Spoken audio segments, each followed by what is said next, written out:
চ্যানেলটা যখন এই চ্যানেল দিয়ে যখন হাইড্রোজেন আয়নগুলো ইন্টারমিডিয়েট স্পেস থেকে ম্যাট্রিক্সে আসা শুরু করবে, তখন তোমার এই যে মাথার অংশটা, এই মাথার অংশটা ফ্যানের মতো ঘুরতে শুরু করে। যে ফ্যানের মতো ঘূর্ণনের ফলে কি হয়, এই ফ্যানের মতো ঘূর্ণনের ফলে এখানে যে এডিপি গুলা আছে, এই এডিপি গুলা ইনঅর্গানিক ফসফেটের সাথে যুক্ত হয়ে এটিপি তৈরি করে ফেলে। আসসালামু আলাইকুম সকলকে। আজকে আমরা যে টপিকটা নিয়ে আলোচনা করব সেটা হচ্ছে ইন্টারমিডিয়েট উদ্ভিদ বিজ্ঞানের উদ্ভিদ শারীরতত্ত্বের শ্বসনের একটা টপিক। আমি হচ্ছে সৈয়দ আবিদ বিন তাহের, পড়ছি চট্টগ্রাম মেডিকেল কলেজ, এবং আমার সেশন হচ্ছে 2021 এবং 2022, মানে 2021-22। এখন আমরা আমাদের টপিকে চলে যাব। আচ্ছা, আমরা টপিকে যাওয়ার আগে আমাদের কিছু বিষয় সম্পর্কে অবগত হতে হবে। আমরা যে টপিকটা আজকে বেছে নিয়েছি সেটা হচ্ছে উদ্ভিদ বিজ্ঞানের শ্বসনের চতুর্থ নাম্বার ধাপ, ইলেকট্রন ট্রান্সপোর্ট চেইন। আমরা যেহেতু শ্বসনের ধাপ 1, ধাপ 2 এবং ধাপ নাম্বার 3 স্কিপ করে এই জায়গাটাতে আসছি, তার মানে আমাদের ধাপ 1, 2, 3 সম্পর্কে সামান্য বেসিক আইডিয়া আমাদের আগে জেনে নিতে হবে যদি আমরা ইলেকট্রন ট্রান্সপোর্ট চেইনটা ভালোভাবে বুঝতে যাই। আচ্ছা, তাহলে আমরা এই জায়গাটার মধ্যে একটু আসি। এই জায়গার মধ্যে যদি আমরা একটু দেখি, শ্বসন বলতে আমরা কোন জিনিসটাকে বুঝি। শ্বসন বলতে মূলত আমরা এমন একটা জিনিসকে বুঝি যেখানে একটা শ্বসনিক বস্তু, সেটা হতে পারে তোমার গ্লুকোজ, সেটা হতে পারে অ্যামাইনো অ্যাসিড, সেটা হতে পারে ফ্যাটি অ্যাসিড। এই শ্বসনিক বস্তুগুলা অক্সিজেনের সাহায্যে জারিত হয়ে কার্বন ডাইঅক্সাইড, এটিপি এবং পানি তৈরি করে।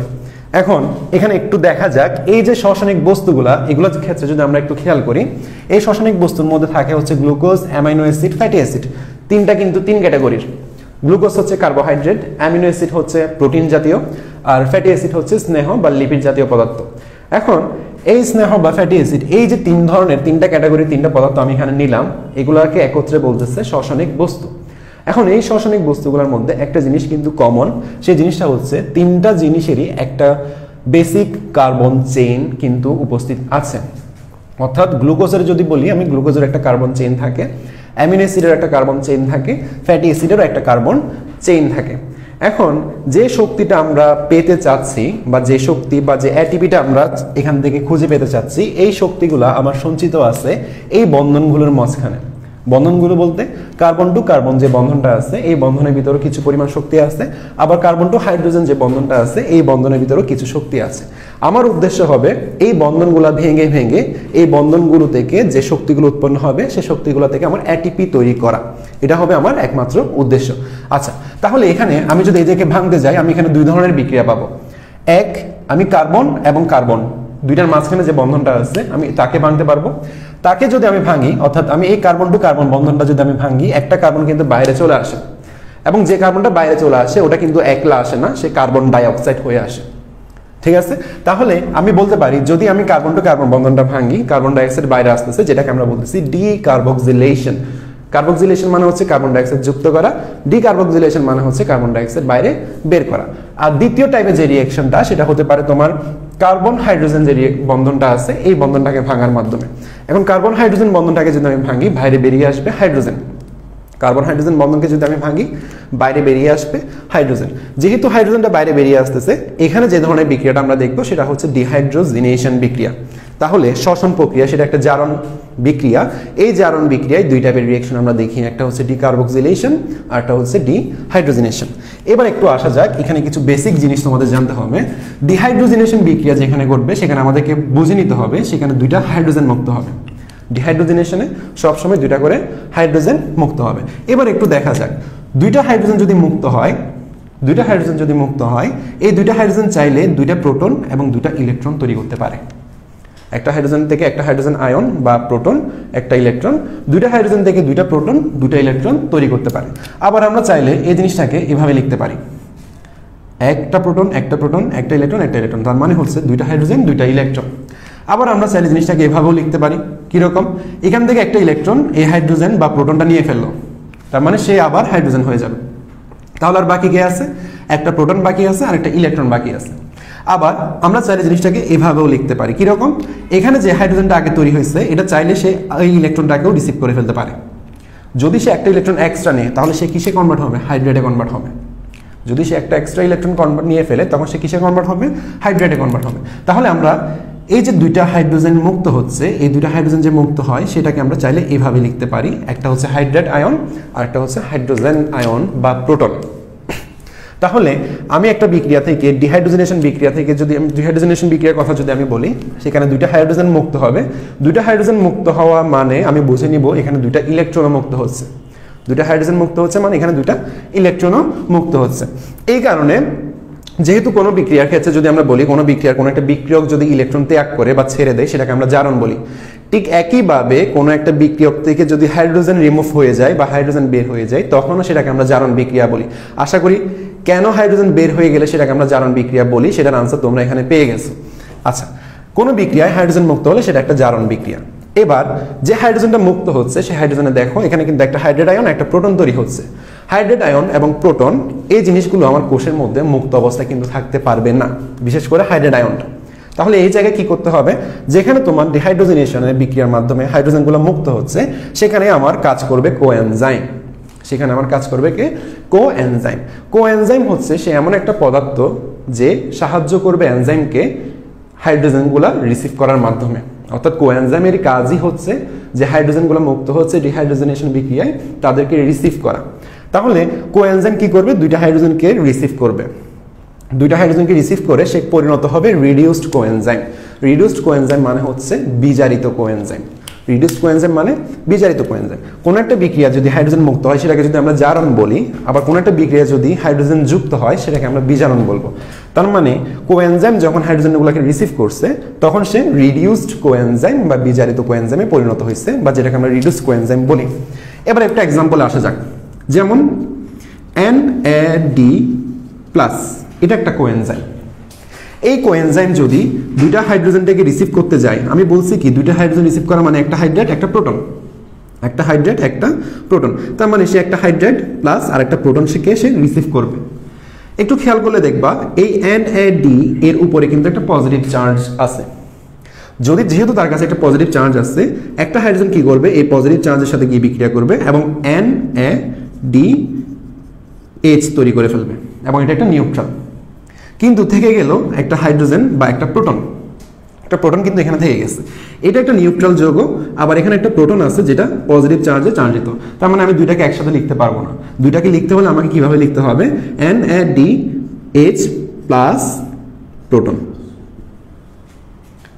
ক্লিয়ার?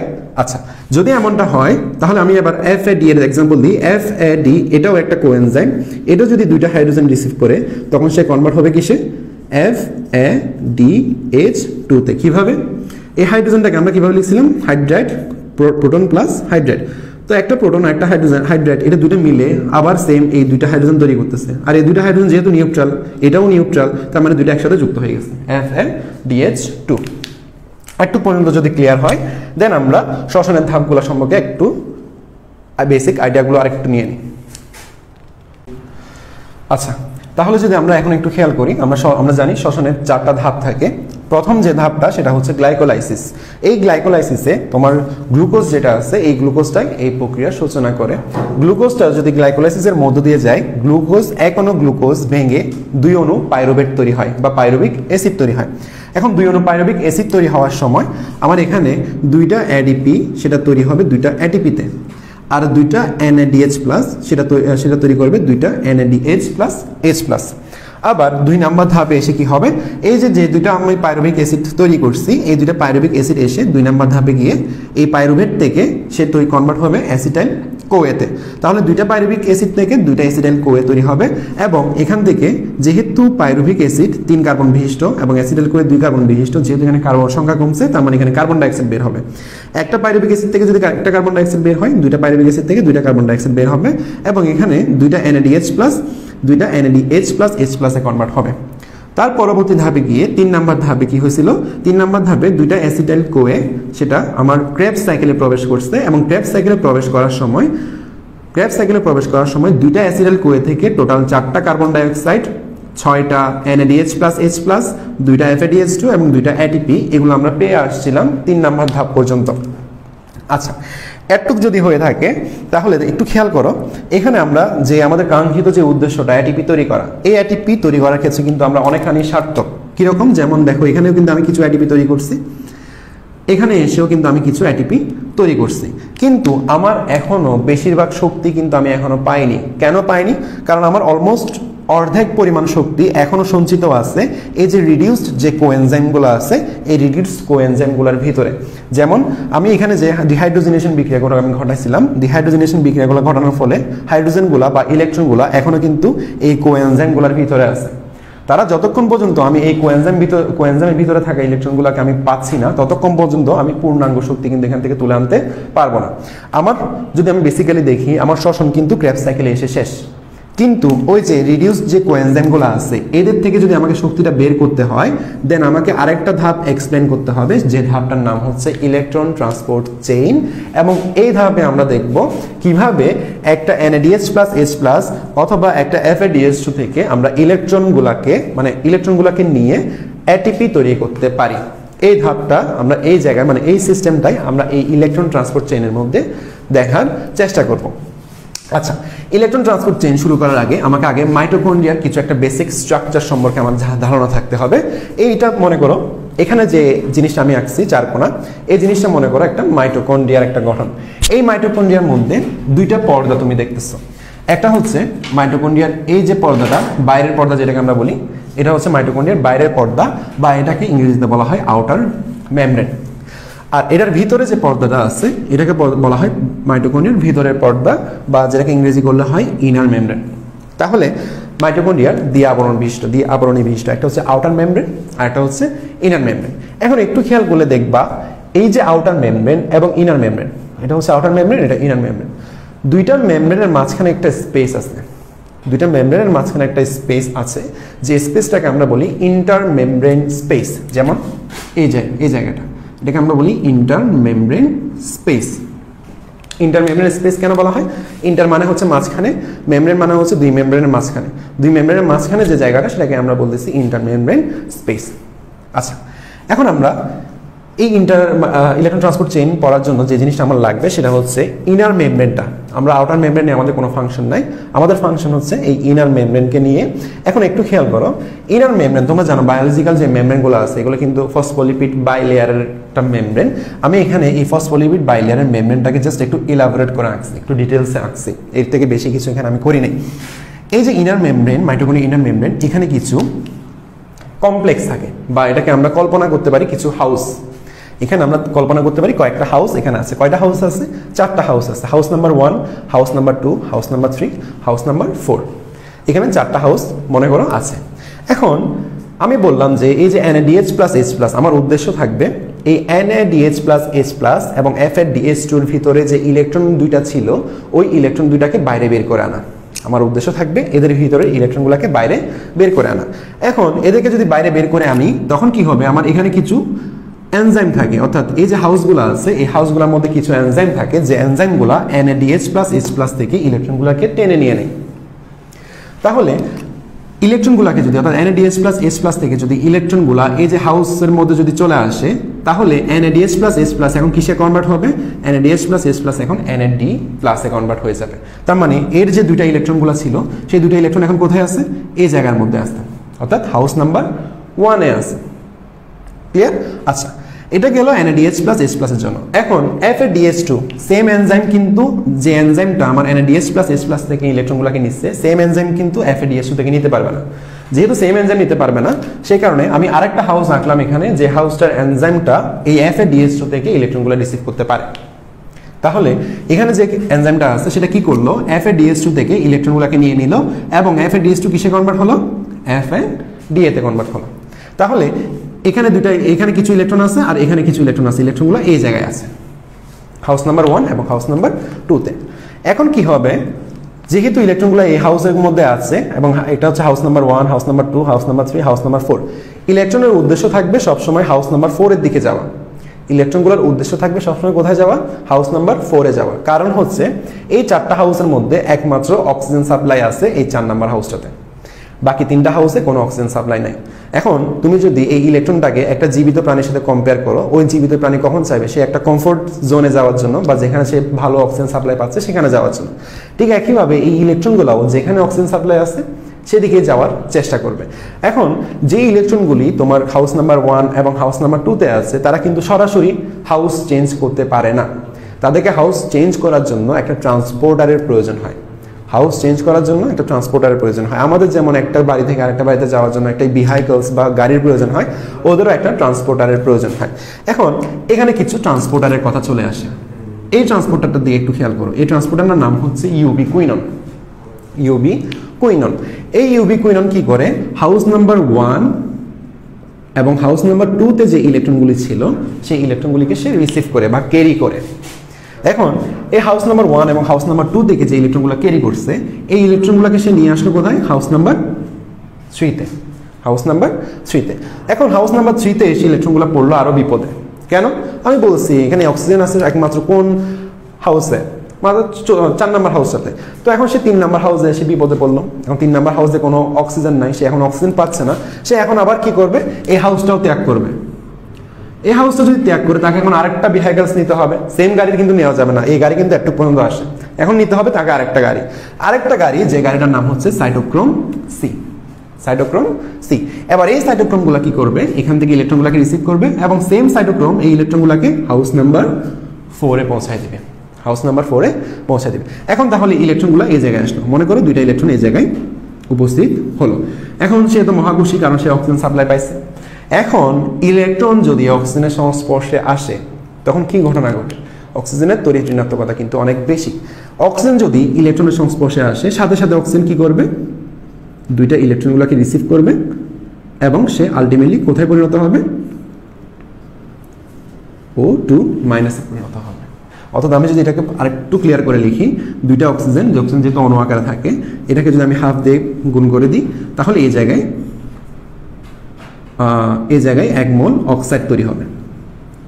একটু পর্যন্ত ক্লিয়ার কিনা? এখন এই জায়গায় অক্সাইড তৈরি হলো, আর আমার এখানের ভিতর ম্যাট্রিক্সে, এটা হচ্ছে মাইটোকন্ড্রিয়াল ম্যাট্রিক্স, অর্থাৎ ইনার মেমব্রেনের ভিতরে যে মাতৃকাটা থাকে সেটাকে আমরা বলি মাইটোকন্ড্রিয়াল ম্যাট্রিক্স। এই ম্যাট্রিক্সের ভিতরে তোমার আগে থেকে হাইড্রোজেন আয়ন আছে, তারপর আবার এখানে তৈরি হয়েছে অক্সাইড। এই হাইড্রোজেন এবং অক্সাইড মিলে তৈরি করবে H2O। হাইড্রোজেন আয়ন বা প্রোটন এবং অক্সাইড মিলে তৈরি করবে H2O। এখানে একটু ঝামেলা হচ্ছে, এখানে হাইড্রোজেন আছে 2টা, এখানে আছে 1টা, তার মানে আমাকে এখানে 2 দিয়ে গুণ করতে হবে। তাহলে এখানে ঘটনা কি করছে একটু খেয়াল করো। 4 নাম্বার হাউসে অক্সিজেন সাপ্লাই আসছে। 4 নাম্বার হাউসে অক্সিজেন সাপ্লাই থাকার পরে কি হলো, এখানে যে এখন ইলেকট্রনগুলো আসলো তখন সাথে সাথে সে অক্সিজেনকে পেয়ে খুশি। এবার অক্সিজেন ওই ইলেকট্রনগুলোকে রিসিভ করে অক্সাইডে পরিণত হয়েছে। এখন অক্সাইড কি করলো, 2টা প্রোটনের সাথে বিক্রিয়া করে পানি তৈরি করে ফেললো এবং বিক্রিয়াটা দেখতে আনুমানিক এরকম দেখতে হবে। আমার যে ইলেকট্রন ট্রান্সপোর্ট চেইনের কথা বলছি, এবার এই শব্দটার দিকে একটু খেয়াল করো। ইলেকট্রন ট্রান্সপোর্ট চেইন, এই শব্দটা যদি আমি ভাঙি, এখানে তুমি বাংলা অর্থ যদি করি, আমি কি দাঁড়াই, ইলেকট্রন যে চেইনের মাধ্যমে ট্রান্সপোর্ট হচ্ছে। আমার ইলেকট্রন এখান থেকে শুরু করে এতটুকু পর্যন্ত আসলো এবং এখানে এসে শেষ হয়ে গেছে। তার মানে এই যে চেইনটা, এই চেইনটাকে আমরা বলতেছি ইলেকট্রন ট্রান্সপোর্ট চেইন। তার মানে আমার চেইন কতটুকু, একটু পর্যন্ত। এরপর আমি যা পড়বো তা হচ্ছে ইলেকট্রন ট্রান্সপোর্ট চেইনের বাইরে। আচ্ছা, এখান থেকে যদি তোমাদের আমি একটা কোয়েশ্চেন করি যে এই যে ইলেকট্রন ট্রান্সপোর্ট চেইন, ইলেকট্রনটা এখান থেকে একটু পর্যন্ত শিফট হলো, একটু পর্যন্ত কি আমি আমার কাঙ্ক্ষিত উদ্দেশ্য সফল করতে পারছি, বা যে কাঙ্ক্ষিত উদ্দেশ্য ছিল আমার এটিপি তৈরি করা, এই এটিপিকে আমি এখানে তৈরি করতে পারছি না, আমি পারি নাই। এখন এখানে তাহলে ঘটনা কিন্তু আরো শেষ হয়নি, ঘটনা কিন্তু আরো বাকি আছে। এখানে কি হয় এবার একটু খেয়াল করো। আমি যদি এখানে তোমাকে একটা ম্যাপের দিকে আমি যদি একটু মনোযোগ দিই, এটা মনে করো একটা গ্রাফ, যে গ্রাফটা তোমার এই ইলেকট্রনের শক্তি মাত্রাটাকে নির্দেশ করে। ইলেকট্রনের মধ্যে কি পরিমাণ শক্তি সঞ্চিত আছে সেটা সে নির্দেশ করে।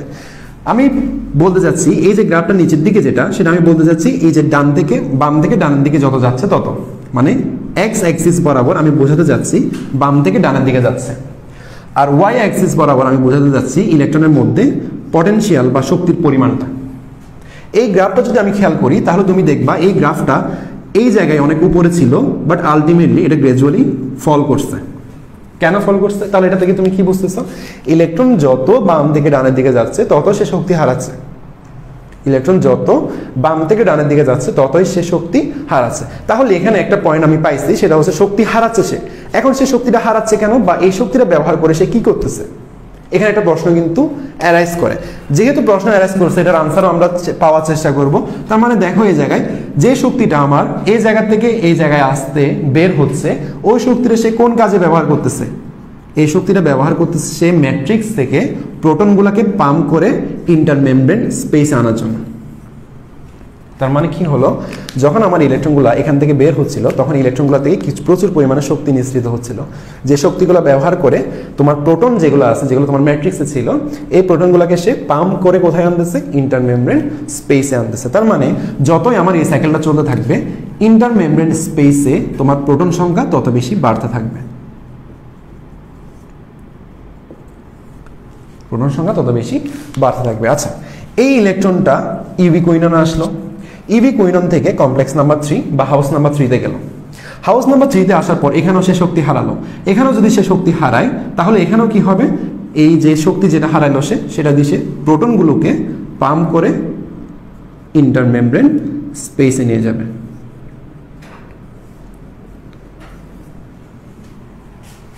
ঠিক আছে। আচ্ছা, এবার হাউস নাম্বার 3 থেকে হাউস নাম্বার 4 ঠিক সেম কাহিনী এখানেও ঘটবে। এখান থেকেও সে প্রোটনগুলোকে কোথায় পাম্প করবে, প্রোটনগুলোকে পাম্প করে ইন্টারমেমব্রেন স্পেসে নিয়ে আসবে। এটাই হচ্ছে তোমার ইলেকট্রন ট্রান্সপোর্ট চেইন।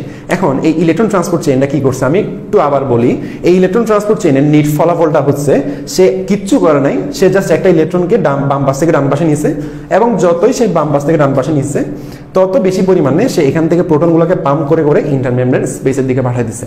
এখন ইলেকট্রন ট্রান্সপোর্ট চেইন কিন্তু এখানে একটু পর্যন্ত শেষ।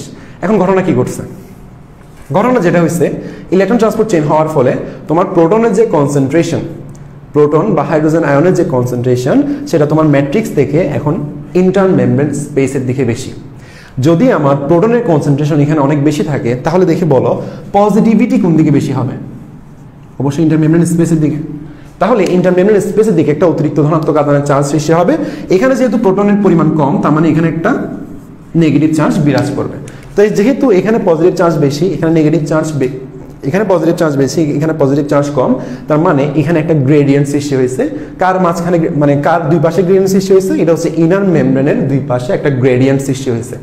আর বায়োলজির ভাষায় আমরা জানি যেখানে তোমার প্রোটন গ্রেডিয়েন্ট সৃষ্টি হবে সেই জায়গায় একটা শক্তি কাজ করবে, সেই জায়গায় একটা শক্তি কাজ করবে। তাহলে এই যে গ্রেডিয়েন্ট, এই গ্রেডিয়েন্টটাকে আমরা কি নাম দিব, হাইড্রোজেন আয়ন কনসেন্ট্রেশন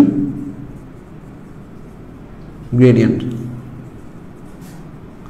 বা এটাকে বলা হয় proton motive force. Proton motive force অর্থাৎ যে ফোর্সটা তোমার প্রোটনের মোটিভ বা প্রোটন মুভ করার কারণে তৈরি হয়েছে সেটাকে আমরা বলতেছি প্রোটন মোটিভ ফোর্স। এতটুকু পর্যন্ত তোমার ইলেকট্রন ট্রান্সপোর্ট চেইন শেষ। এবার আরেকটা স্ট্রাকচারের দিকে একটু মনোযোগ দাও, যেটা ইলেকট্রন ট্রান্সপোর্ট চেইনের বাইরে। এই স্ট্রাকচারটা, এই যে সুন্দর স্ট্রাকচারটা, এটার নাম হচ্ছে এটিপি সিনথেস।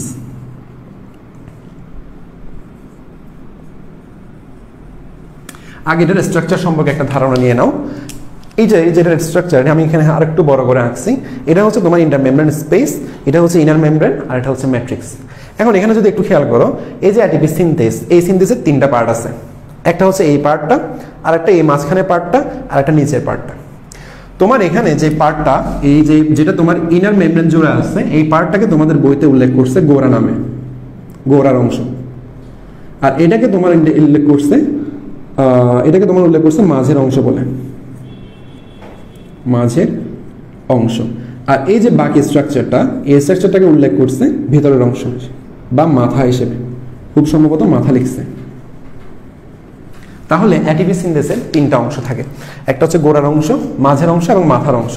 এর মধ্যে তোমাদের এখান থেকে একটা এমসিকিউ আসতে পারে এভাবে যে এটিপি সিনথেসের গোড়ার অংশটা কোন জায়গাটা জুড়ে থাকে, সেটা থাকে হচ্ছে ইনার মেমব্রেন জুড়ে। দেখো ইনার মেমব্রেনের পুরো অংশটা জুড়ে তোমার গোড়ার অবস্থানটা, গোড়ার অংশটা আছে। আর মাঝের অংশ এবং মাথা দুইটাই থাকে তোমার ম্যাট্রিক্সে, দুইটাই থাকবে তোমার ম্যাট্রিক্সে। আচ্ছা, এখানে কি ঘটে দেখো একটু খেয়াল করো, এটার পাশে একটা পাম্প আছে, খেয়াল করছো? এই যে পাশে একটা চ্যানেল আছে, এই যে এই চ্যানেলটা, এই চ্যানেলটার নাম হচ্ছে হাইড্রোজেন চ্যানেল। এই চ্যানেলটার নাম হচ্ছে হাইড্রোজেন চ্যানেল। একটু আগে আমি তোমাকে বলছি ইন্টারমেমব্রেন যে স্পেস, এই ইন্টারমেমব্রেন স্পেসে এখন পজিটিভ চার্জের সংখ্যা অনেক বেশি বা হাইড্রোজেন আয়নের সংখ্যা অনেক বেশি। তখন কি হবে, এই হাইড্রোজেন আয়নগুলো যখন এই হাইড্রোজেন চ্যানেলের দেখা পাবে, হাইড্রোজেন আয়নগুলো যখন হাইড্রোজেন চ্যানেলের দেখা পাবে, তখন কি ঘটবে, অনেক পরিমাণ হাইড্রোজেন আয়ন অনেক বড় একটা ফোর্স নিয়ে তোমার ইন্টারমেমব্রেন স্পেস থেকে এখন ম্যাট্রিক্সে ঢোকা শুরু করবে। অর্থাৎ যে হাইড্রোজেনগুলো এখানে বেশি হয়ে গেছিল ওই হাইড্রোজেনগুলো এখন ওই চ্যানেল হয়ে হাইড্রোজেন আয়ন চ্যানেল হয়ে এখন কোথায় আসা শুরু করবে, এই ম্যাট্রিক্সে আসা শুরু করবে। এখন যখন এরা ফোর্স নিয়ে মানে খুব জোরে সোরে যখন এই চ্যানেল দিয়ে যখন ম্যাট্রিক্সে প্রবেশ করা শুরু করবে, ম্যাজিকটা এখানেই ঘটবে। এখন এখানে কি ম্যাজিক ঘটে একটু খেয়াল করো, যখন আমার এই হাইড্রোজেন আয়নগুলা হাইড্রোজেন চ্যানেলগুলো এই পাশে জোরে সোরে প্রবেশ করতে থাকে, তখন এই এটিপি সিনথেসিসের যে মাথাটা আছে এই মাথাটা ফ্যানের মতো ঘোরা শুরু করে। কি বললাম, যখন এই চ্যানেলটা হাইড্রোজেন আয়ন এই চ্যানেলটা যখন এই চ্যানেল দিয়ে যখন হাইড্রোজেন আয়নগুলা ইন্টারমেমব্রেন স্পেস থেকে ম্যাট্রিক্সে আসা শুরু করবে, তখন তোমার এই যে মাথার অংশটা এই মাথার অংশটা ফ্যানের মতো ঘুরতে শুরু করে। যে ফ্যানের মতো ঘূর্ণনের ফলে কি হয়, এই ফ্যানের মতো ঘূর্ণনের ফলে এখানে যে এডিপি গুলা আছে এই এডিপি গুলা ইনঅর্গানিক ফসফেটের সাথে যুক্ত হয়ে এটিপি তৈরি করে ফেলে। তাহলে কি হলো, তোমার যে প্রোটন গ্রেডিয়েন্ট বা প্রোটন মোটিভ ফোর্সের কারণে তোমার এখানে কি তৈরি হচ্ছে, এখন এটিপি তৈরি হচ্ছে। তার মানে আমি কিন্তু আমার কাঙ্ক্ষিত ফলাফলে পৌঁছে গেছি, আর তাহলে এটিপি সিনথেসের নাম কেন এটিপি সিনথেস, এটাও আশা করি বুঝে গেছো, কারণ এটা লাস্ট মুহূর্তে এসে এটিপি সিনথেসিস করতেছে। তাহলে এটিপি সিনথেসিস কি হচ্ছে, প্রোটন মোটিভ ফোর্সটাকে ব্যবহার করে সে একটা মাথার পাখার মতো একটা জিনিস আছে যেটা সে ঘোরাচ্ছে, যে ঘুরিয়ে ঘুরিয়ে সে কি করতেছে, এটিপির সাথে ইনঅর্গানিক ফসফেটটা যুক্ত করে সে এটিপি তৈরি করতেছে। এটা হচ্ছে ইলেকট্রন ট্রান্সপোর্ট চেইন, এবং ইলেকট্রন ট্রান্সপোর্ট চেইনের ফলে যে এটিপি তৈরি হয় সেটার প্রক্রিয়া। আচ্ছা, এখন একটু খেয়াল করো, তোমাদের বইতে একটা টার্ম লেখা আছে, টার্মটা এমন অক্সিডেটিভ ফসফোরাইলেশন। অক্সিডেটিভ ফসফোরাইলেশন এই জিনিসটা মানে কি, এই জিনিসটা কথাটা তোমাদের বইতে বলা আছে, একটু বলি আমি, খেয়াল করো। NADH প্লাস H প্লাস আমার এই প্রক্রিয়ার মাধ্যমে NADH plus H plus NAD plus পরিণত হয়েছে, FADH2 FADA তে পরিণত হয়েছে। এখানে কি করছে, তারা হাইড্রোজেন হারাইছে, তারা হাইড্রোজেন এবং ইলেকট্রন উভয় হারাইছে। একটু আগে আমি এখানে দেখে আসছিলাম, কোনো বিক্রিয়ায় হাইড্রোজেন মুক্ত হলে সেটা কোন ধরনের বিক্রিয়া, জারণ বিক্রিয়া। তার মানে এখানে যেহেতু সে হাইড্রোজেন হারাইছে, তার মানে এখানে কি ঘটছে, অক্সিডেশন ঘটছে, অক্সিডেশন বা জারণ ঘটছে। জারণ ঘটার ফলে কি হয়েছে, এই জারণের কারণেই কিন্তু আমি এখানে প্রোটন মোটিভ ফোর্সটা পাইছি, এবং প্রোটন মোটিভ ফোর্স পাওয়ার ফলেই কিন্তু আমার এটিপি সিনথেস অ্যাক্টিভ হয়েছে এবং সে এটিপি তৈরি করতে পারছে। এই যে এটিপি তৈরি হওয়া, এই এটিপি তৈরি হওয়ার প্রক্রিয়াটাকে আমরা বলি ফসফোরাইলেশন। ফসফোরাইলেশন, তাহলে ফসফোরাইলেশন বা এটিপি তৈরি করা, এই যে ফসফোরাইলেশন, এই ফসফোরাইলেশন আমি কোন বিক্রিয়ার মাধ্যমে হচ্ছে, অক্সিডেশন বিক্রিয়ার মাধ্যমে হচ্ছে। সেই কারণে ওভারঅল যে প্রসেসটা এটাকে আমরা নাম দিছি অক্সিডেটিভ ফসফোরাইলেশন।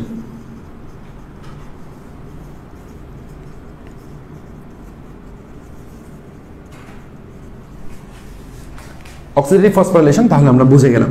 আবার এখান থেকে একটা কোয়েশ্চেন এমন আসে, যদি কোনো কারণে অক্সিজেনের অভাব হয় তখন এই ইলেকট্রন ট্রান্সপোর্ট চেইনের রিঅ্যাকশনগুলো কীরকম হবে।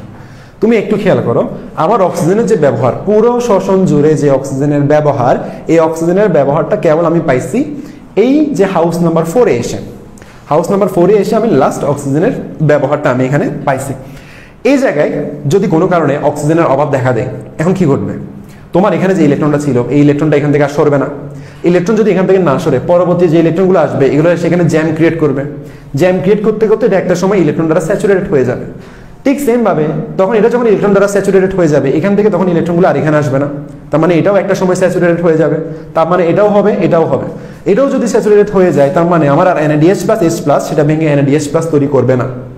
যদিও NADH প্লাস H প্লাস থেকে NAD প্লাস তৈরি করতে না পারে, তার মানে এখানে কার সংখ্যা বেড়ে যাবে, NADH প্লাস H প্লাসের পরিমাণটা বেড়ে যাবে।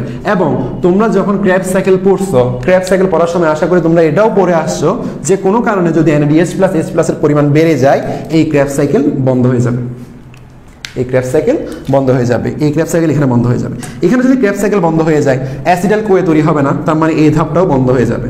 এই ধাপটাও যদি বন্ধ হয়ে যায়, তখন গ্লুকোজ আর পাইরুভিক অ্যাসিড তৈরি করবে না, তার মানে এটাও বন্ধ হয়ে যাবে। আলটিমেটলি আমার পুরো শ্বসনটা বন্ধ হয়ে যাবে। পুরো শ্বসন যদি বন্ধ হয়ে যায়, এটিপি তৈরি হবে না এবং এটিপির অভাবে তোমার কোষটা মারা যাবে। এটা হচ্ছে ইলেকট্রন ট্রান্সপোর্ট চেইনের যাবতীয় যত কথা তোমাদের বইতে বলা আছে সবগুলোর একটা গ্রস ব্যাখ্যা।